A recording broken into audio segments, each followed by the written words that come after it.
Assalamualaikum warahmatullahi wabarakatuh. Salam sejahtera bagi kita semua. Perkenalkan, saya Alia Paramita Kusuma, dosen pada program studi teknik biomedis, Sekolah Teknik Elektro dan Informatika, Institut Teknologi Bandung. Video ini merupakan dokumentasi pembelajaran untuk mata kuliah EB 2201, Anatomi dan Fisiologi Manusia. Mata kuliah wajib 3 SKS pada kurikulum 2024. Cuplikan yang akan Bapak dan Ibu saksikan diambil dari sesi sistem saraf dengan topik potensial aksi. Sebelum masuk ke cuplikan, izinkan saya menjelaskan dulu mengapa mata kuliah ini bersifat wajib bagi mahasiswa teknik biomedis. Anatomi dan fisiologi manusia menyediakan fondasi keilmuan hayati bagi seluruh calon sarjana teknik biomedis. Alasannya sederhana.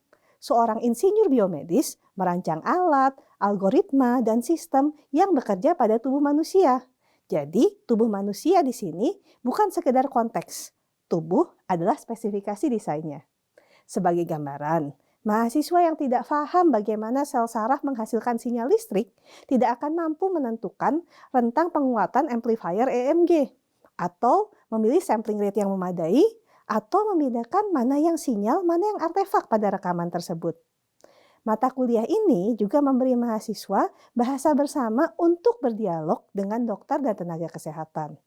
Secara kurikulum, mata kuliah ini menjadi dasar konseptual bagi mata kuliah lain seperti biosinyal, instrumentasi biomedis, pemodelan sistem fisiologis, sampai tugas akhir. Sekarang akan saya jelaskan capaian pembelajarannya, karena ini akan menjadi acuan sepanjang video ini. Mata kuliah ini menopang satu capaian pembelajaran lulusan atau CPL di Prodi Sarjana Teknik Biomedis, yaitu mampu menerapkan prinsip dasar rekayasa, biologi, fisiologi manusia, kimia, dan fisika dengan basis matematika serta statistik. CPL tersebut saya turunkan menjadi 2 capaian pembelajaran mata kuliah atau CPMK, yaitu CPMK 1, memahami konsep-konsep dasar anatomi dan fisiologi, organisasi kehidupan, sistem kontrol dan regulasi, sistem pendukung dan pergerakan, sistem transportasi, serta sistem pertukaran zat pada konteks permasalahan biomedis yang sesuai. Dan CPMK 2, mengaplikasikan pemahaman tersebut dalam aplikasi kuantitatif atau rekayasa, seperti identifikasi masalah serta perancangan konsep rekayasa. Singkatnya, CPMK 1 adalah tentang memahami, sedangkan CPMK 2 adalah tentang menerapkan. Nah, sesi yang akan Bapak dan Ibu saksikan berada pada bahan kajian yang membahas sistem saraf dan sistem endokrin, khususnya action potensial. Di dalam rangkaian topik kelistrikan neuron pada sesi ini, potensial aksi adalah bagian tengahnya. Sebelumnya, mahasiswa sudah mempelajari potensial membran istirahat dan gradient potensial, dan setelahnya mereka akan lanjut ke propagasi dari action potensial itu sendiri. Dari CPMK 1 dan CPMK 2 tadi, saya menurunkan 4 sub CPMK khusus untuk sesi potensial aksi ini. Saya akan sebutkan satu persatu dengan nomornya. Keempatnya akan terlihat langsung di cuplikan nanti. Sub CPMK 1 yaitu mahasiswa mampu memahami dan menjelaskan syarat dan proses terjadinya potensial aksi. Ini turunan langsung dari CPMK 1, yaitu pemahaman. Sub CPMK 2 yaitu menganalisis peran kinetika gerbang kanal NA dan K dalam menghasilkan bentuk kurva potensial aksi. Di sini naik ke tingkat analisis. Masih di CPMK 1, tapi sudah mulai menghubungkan mekanisme di tingkat molekul dengan bentuk sinyal yang nanti mereka rekam sebagai sarjana teknik biomedis. Sub CPMK 3 menyimpulkan konsekuensi prinsip all or none terhadap pengkodean intensitas stimulus. Sub CPMK ini yang nantinya menjembatani ke CPMK 2. Begitu mahasiswa paham bahwa intensitas stimulus itu dikodekan lewat frekuensi, bukan beda potensialnya, mereka punya dasar untuk merancang pemrosesan sinyal neural yang merupakan bagian dari kompetensi rekayasa pada CPMK 2. Terakhir, sub CPMK 4 yaitu memahami konsep periode refraktor yang menjelaskan mengapa impuls saraf hanya merambat satu arah. Jadi ringkasnya, sub CPMK 1, 2, dan 4 ada di area CPMK 1. Sedangkan sub CPMK3 adalah jembatan menuju CPMK2. Nah, sekarang mengenai metode pembelajarannya. Sesi ini bukan kuliah satu arah, namun interaktif dengan diskusi. Saya meletakkan pertanyaan pengecekan konsep pada titik-titik kritis selama penjelasan. Pada cuplikan nanti, Bapak dan Ibu akan melihat saya mengajukan pertanyaan tentang cara kerja obat penahan sakit atau bius lokal lidocaine. Pertanyaan itu memang sengaja ditempatkan setelah pembahasan kinetika kanal untuk meriksa apakah mahasiswa benar-benar memahami mekanismenya, bukan sekedar menghafal urutan tahapan. Diskusi semacam ini berfungsi sebagai asesmen formatif. Bobot penilaian mata kuliah ini terbagi menjadi 4 komponen.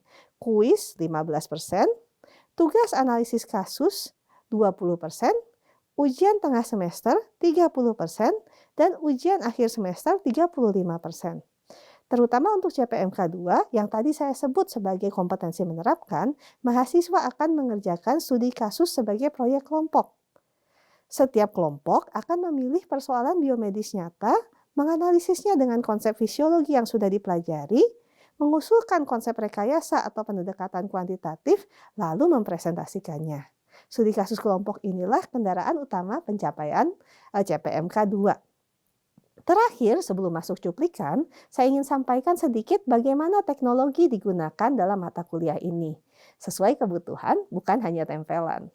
Saya menggunakan LMS untuk distribusi materi sebelum kelas, kuis daring, pengumpulan tugas kelompok, dan forum tanya jawab. Selain itu, untuk mata kuliah ini saya juga menggunakan simulasi interaktif supaya mahasiswa dapat memanipulasi parameter. Misalnya memblokir sebagian kanal NA, kasus yang muncul di kuliah nanti, dan langsung melihat perubahan bentuk kurva potensial aksinya. Ini penting karena hubungan antara kinetika kanal dan bentuk kurva kadang-kadang sulit dibayangkan hanya dari penjelasan lisan atau gambar. Sedangkan alat peraga dan model terkadang digunakan pada topik-topik tertentu yang bersifat spasial. Terakhir, penggunaan AI generatif diizinkan sebagai alat bantu belajar dengan syarat memang tidak menghilangkan capaian pembelajaran yang diuji. Contohnya, pada tugas kelompok, mahasiswa wajib mendeklarasikan bagaimana AI tersebut mereka gunakan. Baik, sekarang mari kita masuk ke cuplikan sesi potensial aksi. Oke, selamat siang, selamat datang kembali ke kelas anatomi fisiologi ya. Hari ini kita akan membahas tentang potensial aksi. Kalau kita ingat, minggu lalu kita membahas tentang potensial membran istirahat dan graded potensial. Nanti kita ulang dikit biar ingat gitu ya, karena nyambung. Lalu setelah ini minggu depan kita akan bahas tentang propagasi dari potensial aksi. Jadi hari ini kita membahas apa yang terjadi aja. Nah, capaian pembelajarannya apa? Pertama-tama kita harus tahu apa itu potensial aksi, bagaimana dia bisa terjadi, dan apa prosesnya. Setelah itu kita akan lihat mekanismenya, ada kanal-kanal NA dan K, bagaimana dia bisa menghasilkan bentuk pulsasi potensial aksi itu nanti kita lihat.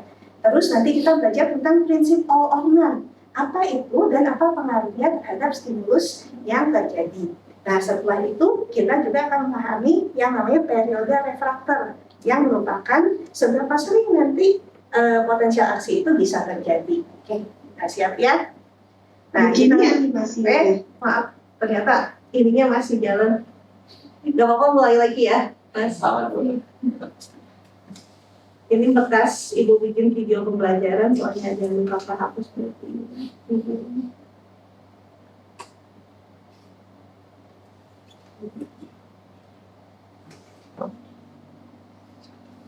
Pas zaman COVID dulu bikinnya. Oke, kita mulai lagi. Selamat siang, selamat datang kembali ke kelas anatomi fisiologi. Hari ini kita akan membahas tentang potensial aksi. Kita ingat, minggu lalu kita sudah membahas sebelum terjadi potensial aksi, kita mengetahui ada potensial membran istirahat. Dan potensial membran istirahat ini bisa berubah pertama dengan graded potensial dan sumasinya. Nah, kalau graded potensialnya cukup, nanti terjadi yang kita bahas hari ini, yang namanya potensial aksi. Nah, ini nanti minggu depan kita akan sambung dengan setelah terjadi potensial aksi, bagaimana dia bisa merambat sampai kita rasakan sensasinya di otak. Nah, capaian pembelajaran untuk hari ini, pertama kita memahami apa itu potensial aksi, apa syarat terjadi potensial aksi dan apa prosesnya. Secara detail kita akan lihat prosesnya berdasarkan kanal-kanalnya. Jadi kanal NA dan K itu fungsinya seperti apa, perannya atau utamanya. Lalu ada yang namanya prinsip all or none. Jadi nanti kita pelajari action potential itu mau stimulusnya kecil, medium, atau gede. Dia besarnya akan sama, jadi dia akan terjadi atau tidak terjadi, itu all or none. Dan ketiga, kita akan memahami konsep periode refraktor. Jadi itu adalah action potential itu hanya bisa terjadi di frekuensi tertentu. Nanti kalau lebih cepat lagi tidak bisa karena terhalang periode refraktor. Oke, kita lanjut. Sedikit review secara keseluruhan aktivitas kelistrikan pada neuron. Kita mulai dari resting potential. Kalau ada stimulus menghasilkan graded potensial yang kalau cukup gede menghasilkan action potensial yang merambat. Nah, kalau dia sudah merambat, nanti akan diantarkan ke neuron berikutnya. Jadi kemarin kita sudah membahas resting potential dan graded potential. Hari ini kita akan membahas tentang action potential. Nah, saya mengingatkan kembali kenapa kok beda-beda ya? Karena struktur kanal-kanal di setiap bagian dari neuron itu berbeda. Di tempat terjadi graded potensial, kanalnya itu merupakan chemically gated. Nah, di yang kita akan bahas hari ini, dari initial segment sampai conductive segment di axon, kanalnya adalah Coulombic gated. Jadi ini nanti akan menerangkan kenapa di receptive segment di tempatnya yang bisa terjadi adalah graded potensial, sedangkan di initial dan conductive segment nanti akan menjadi action potensial. Nah, kita mulai potensial membran istirahat. Kita ingat kemarin nilainya minus 70 di saraf. Terus kita ingat lagi konsentrasi ion K itu banyak di dalam, lalu sedikit di luar. Na, Cl, dan Ch banyak di luar, sedikit di dalam. Jadi kalau ibu tanya, kalau dibiarin aja nih, Na ini kan banyak di luar ya. Dia kalau dibiarin aja pengen masuk atau pengen keluar? Pengen masuk ya, oke, masih ingat, bagus. Waktu istirahat, seluruh gated channel, jadi kanal yang punya pintu, ini tertutup. Nah, nanti waktu terjadi action potential, kanal-kanal ini akan membuka sesuai threshold-nya. Nah, kita sekarang masuk ke potensial aksi. Definisinya apa? Potensial aksi adalah perubahan potensial membran sel yang nanti dipropagasikan. Dan dimulai tadi di initial segment, perbatasan antara membran sel dengan akson. Karena apa dimulai di situ? Karena kanalnya berubah dari chemically jadi voltage gated. Setiap potensial aksi dimulai dari adanya stimulus yang menyebabkan perubahan polaritas membran istirahat, ini dari minus 70, dari negatif jadi positif, jadi plus 30. Kalau dia terjadi, maka pasti akan dihantarkan sampai ke ujung sel saraf, kecuali sarafnya rusak. Nah, di sini nanti yang kita pelajari yang berperan ini adalah kanal Na dan kanal K. Kanal Na, tadi Na-nya banyak di luar, dia bertanggung jawab untuk terjadinya depolarisasi, yaitu Na-nya masuk menyebabkan potensial membrannya menjadi lebih positif, sedangkan kanal K, dia kan K-nya tadi banyak di dalam, sehingga dia pengen keluar ya. Ini menyebabkan repolarisasi, K-nya keluar, dia jadi lebih negatif, dan ini kembali ke normal. Jadi bentuk dari action potensial di saraf ini selalu seperti ini. Ini yang kita sebut nanti prinsip all or none. Jadi pertama threshold-nya. Si action potensial itu hanya bisa terjadi kalau graded potensial yang sebetulnya jumlahnya cukup untuk mencapai threshold. Dari minus 70 ke minus 55. Jadi kalau misalnya ada dicubit gitu ya, kalau dicubit kerasa itu artinya apa? Ini graded potensialnya cukup besar untuk mencapai minus 55. Tapi kadang-kadang kita dipegang dielus nggak kerasa. Sebenarnya mungkin stimulusnya ada, tapi graded potensialnya nggak cukup untuk mencapai minus 55. Jadi itu konsep pertama adalah threshold. Konsep kedua adalah all or none. Begitu si threshold itu tercapai, maka akan terjadi dari minus 70 ke plus 30. Mau dicubit pelan-pelan atau dicubit yang sampai diputar gitu ya, dia akan tetap minus 70 ke plus 30. Bu, kalau gitu gimana caranya tahu diginiin sama diginiin gitu? Nah, itu pengkodeannya ada di frekuensi. Jadi semakin keras stimulusnya, semakin besar amplitude stimulusnya, itu semakin tinggi frekuensinya. Jadi action potensialnya akan terjadi berulang, tak tak tak tak. Itu nanti kita pelajari minggu depan. Nah, sekarang kita coba langkah pembentukan potensial aksi. Di sini kita lihat ini adalah grafik action potensialnya, nanti pergerakannya. Biru ini menghamparkan kanal NA, dan oranye ini menggambarkan kanal K. Nanti kita akan pelajari si kanal NA ini bentuknya aneh, dia pintunya 2 ya. Kita mulai langkahnya. Awalnya adalah depolarisasi sampai mencapai threshold. Jadi dari minus 70 dia mencapai minus 55. Dia bergerak ke sini. Nah, setelah mencapai minus 55, apa yang terjadi? Si kanal NA ini memiliki threshold minus 55. Begitu minus 55 dia akan terbuka. Jadi ini kanal NA teraktivasi dan terjadi depolarisasi cepat.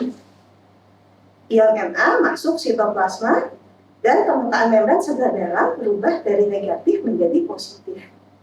Nah, setelah itu apa yang terjadi? Repolarisasi. Kanal Na-nya tertutup, kanal K-nya terbuka. Jadi K-nya keluar, sehingga repolarisasi dia turun voltasenya menjadi lebih dari minus 70, minus 80-an. Ini kita sebut hiperpolarisasi, dan dia akan pelan-pelan kembali ke polaritas normal. Jadi pada resting potensial, kanal K baru mulai tertutup, dan dia akan tertutup semua pada minus 90. Potensial transmembran ini kembali pada resting member pelan-pelan dibantu kanal NAK. Nah, kita sekarang lihat satu-satu mekanismenya. Tadi si kanal NA ini bentuknya lucu, dia bentuknya 2. Kenapa bentuknya ini? Dia dalam keadaan istirahat, potensial membrannya minus 70 itu tertutup. Lalu di minus 55, maka kedua gerbang akan terbuka. Kalau mencapai plus 30, maka gerbang inaktivasi ini tertutup. Nah, dia akan terus tertutup sampai kembali lagi ke minus 70. Maka dia kalau sudah sampai minus 70 lagi, gerbang aktivasinya tertutup lagi, gerbang inaktivasinya terbuka lagi. Nah, ini agak kompleks. Sampai sini ada pertanyaan? Iya, Mas Devi, silakan. Saya masih kurang apa ya, kalau karena NAC itu ya masalah kalau kapes itu jadi. Nah, ini memang menarik. Kalau kita lihat lagi mekanismenya, si kanal NA ini dia memiliki fungsi, dia harus membuka cepat-cepat waktu minus 55, tapi waktu plus 30 dia harus menutup. Kalau pintunya 1, dia tidak bisa punya 2 threshold. Karena pintunya 2, tugasnya si kanal aktivasi itu membuka waktu minus 55, tugasnya si kanal inaktivasi itu menutup waktu plus 30. Begitu ya.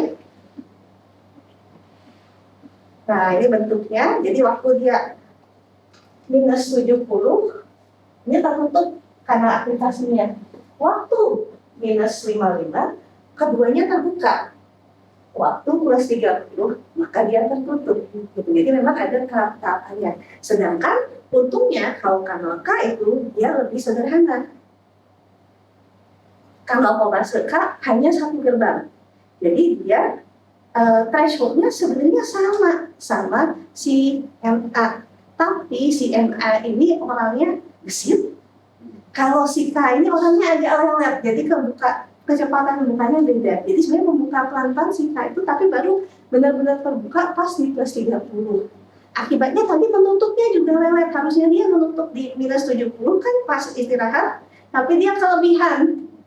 Dia baru menutup di minus 80-an. Jadi ada hiperpolarisasi terlalu bawah. Nah, sekarang ganti ibu yang tanya ya. Kita cek konsep. Kalian mungkin pernah minum Lonstan atau Panadol atau sejenisnya kalau sakit kepala gitu ya. Nah, si obat rasa sakit ini contohnya lidocaine, ini dia fungsinya biasanya ngeblok kanal tertentu. Jadi dia zatnya itu melayang-layang di cairan interstisial, terus dia menempel ke kanal. Nah, contohnya si lidocaine ini kerjaannya dia nempel ke kanal NA. Kenapa? Kalau si kanal NA ini diblok, ditutupin, kok kita nggak kerasa ya rasa sakitnya? Ada yang bisa jawab? Ya Mbak, silakan. Kan saat izin menjawab kita saat kanal NA plusnya tersumbat, mungkin jadi NA plusnya nggak bisa masuk ke dalam neuronnya ya Bu. Nah terus hal itu mengakibatkan depolarisasinya tidak mencapai threshold. Nah karena thresholdnya tidak tercapai maka tidak terjadi aksi potensialnya. Nah terus jadi karena tidak ada aksi potensialnya, maka impuls sarafnya itu tidak dapat merambat ke sistem saraf pusat, jadinya rasa sakitnya nggak bisa dirasakan. Jadi tidak terasa ya. Ini lidocaine biasanya dipakai juga misalnya kalau kita ke dokter gigi. Ada yang pernah cabut gigi mungkin atau tambal, nah itu kan disuntik dulu ya. Nah habis disuntik terus dia jadi baal. Nah baalnya benar mekanisme ini yang terjadi. Jadi kalau thresholdnya, ibu koreksi sedikit ya, thresholdnya mah tercapai. Tapi walaupun tercapai threshold, kalau si kanal NA-nya sudah sibuk, sudah ditutup sama si lidocaine, dia tidak bisa membuka sehingga tidak bisa menjadi action potensial tadi betul, sehingga tidak terasa deh di kita. Dan inilah kalau kita ke teman-teman sebelah di farmasi, ini yang mereka jago banget memanipulasi dalam arti yang baik begitu ya tubuh kita. Nah, lalu sedikit lagi ini kita konsepnya periode refraktor. Pada setiap potensial aksi terdapat periode refraktor, yaitu periode di mana potensial aksi yang baru tidak bisa diinisiasi. Ini ada dua, absolut sama relatif. Kalau yang absolut ini biarpun dikasih stimulus segede apapun tidak terjadi apa-apa. Karena apa? Persis mekanisme yang tadi Mbak highlight. Kanal NA-nya masih tertutup. Jadi tadi si kanal inaktivasinya dia masih dalam keadaan tertutup. Jadi tidak bisa potensial aksinya terjadi yang baru. Jadi nanti minggu depan kita akan pelajari juga mencegah potensial aksi itu bolak-balik, naik turun. Karena dia refraktor, dia akan hanya menjalar ke satu arah. Nah, yang kedua adalah periode refraktor relatif. Di sini pas kita sudah repolarisasi hampir normal, tapi belum sampai normal. Di sini voltage gate NA channelnya sudah by normal. Jadi sebenarnya bisa terjadi action potensial. Tapi kanal K-nya masih terbuka dan nilai membran potensialnya masih di bawah minus 70. Sedangkan thresholdnya tetap minus 55. Artinya tadinya kan dari minus 70 ke minus 55 itu butuh 15 milivolt. Kalau dia di minus 80, artinya dia butuh 25 milivolt. Jadi lebih sulit untuk distimulasi. Ini adalah periode refraktor relatif. Ada pertanyaan untuk ini? Silakan Mbak Laura. Maksudnya kan cara kerja buat refraktor relatif ini sendiri, mulai itu dari berapa lama dan baru itu sampai kapan? Apakah ada patokannya? Mbak Laura sudah mengantisipasi slide Ibu yang berikutnya. Ini slide terakhir untuk hari ini ya. Jadi sebenarnya si periode refraktor relatif itu mulai waktu voltage gate NA-nya sudah tertutup kembali activation gate-nya dan terbuka inactivation gate-nya. Jadi itu sesudah terjadi repolarisasi.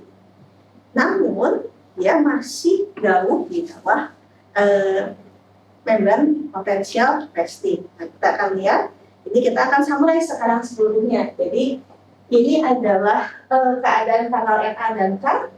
Ini nanti adalah potensial aksi serta permeabilitas NA dan K-nya ya. Jadi yang biru potensial aksi, yang hijau adalah NA, yang merah adalah K, dan yang bawah adalah excitabilitas. Jadi seberapa mudah dia distimulasi.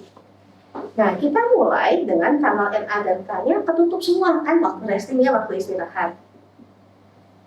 Nah, lalu waktu mencapai threshold, maka kanal NA terbuka, dia naik nih, si hijau NA-nya masuk, permeabilitasnya naik. Sedangkan si K ini sebenarnya juga sudah mulai terbuka, tapi terbukanya pelan-pelan, jadi dia lebih lambat. Nah, setelah itu akibatnya netnya ini kan plusnya masuk, ini plusnya keluar, tapi lebih gede plusnya masuk. Akhirnya net action potensialnya dia naik cepat. Dan di sini mulai terjadi yang namanya periode refraktor absolut. Dari eksaktabilitas yang tinggi, begitu si kanal NA terbuka, dia langsunglah eksaktabilitasnya 0. Ini absolut refraktor.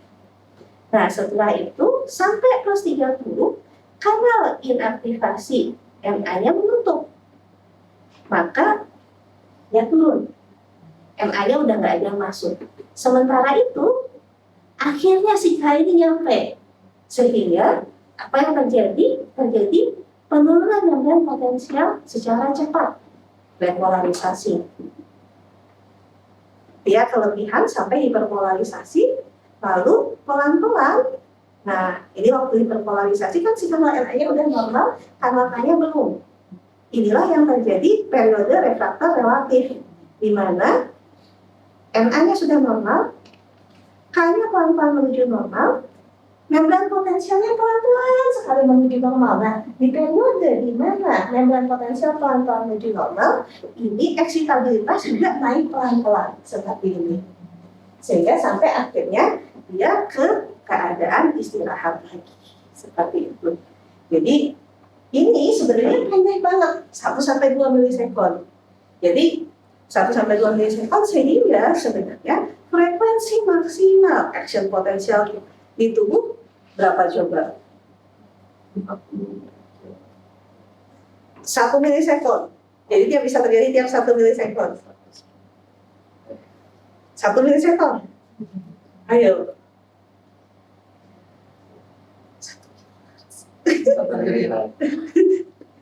1 kilohertz ya? Ya, oke. Nah, ini berhitung ya. Oke. Nah, itu jadi sudah mengerti ya. Kita summarize pertemuan kita hari ini. 3 hal takeaway-nya. Jadi threshold. Threshold ini adalah saklar, bukan volume. Ini all or none principle. Begitu nyampe minus 55, si action potensial akan terjadi. Lalu bentuk kurvanya ini kenapa terjadi? Karena tadi si NA ini cepat, si K ini lambat pembukaannya. Dan si refraktor ini nanti kita akan bahas itu menjamin arah. Karena begitu di sini refraktor, ini di initial segment, ini aksonnya, maka yang terjadi action potensial di sebelah sini, di sini dan di sini, dia tidak bisa merambat ke balik karena apa? Di arah sebelumnya dia sedang refraktor. Seperti itu ya. Terakhir Ibu mengingatkan minggu depan kita kuis sesuai dengan bobot penilaian mata kuliah seperti ini. Terima kasih, sampai bertemu minggu depan. Cuplikan tadi berhenti pada rangkuman yang saya berikan di kelas. Video ini diharapkan dapat menunjukkan dinamika singkat dari apa yang terjadi dalam proses pembelajaran, termasuk integrasi asesmen formatif di dalam kelas. Secara keseluruhan, ketercapaian sub-CPMK sesi ini saya ukur berlapis. Pengecekan konsep di kelas sebagai asesmen formatif, kuis di LMS untuk sub-CPMK 1 dan 4, dan soal analisis kurva pada UTS untuk sub-CPMK 2 dan 3. Demikianlah video pembelajaran ini. Terima kasih atas perhatian Bapak dan Ibu. Wassalamualaikum warahmatullahi wabarakatuh.